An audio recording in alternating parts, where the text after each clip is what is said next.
اگر انسان کو گناہوں سے شرمندگی نہیں تو توبہ سے کیا شرمندگی۔ توبہ کا خیال خوش قسمتی سے ہے، کیونکہ جو گناہ کو گناہ نہ سمجھے وہ بد قسمت ہے۔ کسی کی بدتمیزی سے مت گھبرائیے، وہ بس اپنا تعارف کرواتے ہیں۔ سمجھداری اسی میں ہے کہ آپ انہیں پہچان کے آگے چل دیں۔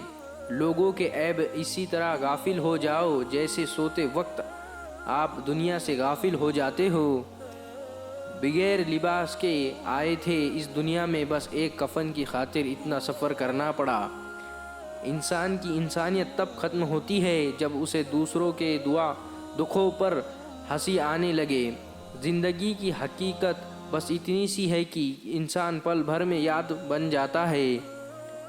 حضرت علی رضی اللہ تعالی عنہ نے فرمایا، غیبت کرنا کمزور آدمی کی آخری کوشش ہوتی ہے۔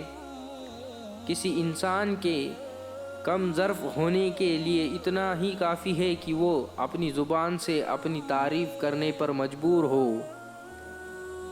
کبھی اپنے دوست کی سچائی کا امتحان نہ لو، کیا پتہ اس وقت وہ مجبور ہو اور تم غلط فہمی میں ایک اچھا دوست کھو بیٹھو۔ اپنی زندگی میں آنے والے استاد میں بہترین استاد وہ ہے جو آپ کے سوچنے کا اندازہ ہی بدل دے۔ کمال کے لوگ ہوتے ہیں جو آپ کی آواز سے آپ کی خوشی اور اداسی کا اندازہ لگا لیتے ہیں۔ رشتے تو احساس سے بنتے ہیں، رنگ نسل اور چال دیکھ کر تو جانور خریدے جاتے ہیں۔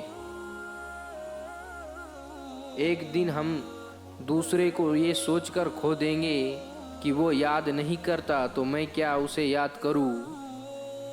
چھوٹے ذہنوں میں ہمیشہ خواہش اور بڑے ذہنوں میں ہمیشہ مقصد ہوا کرتے ہیں۔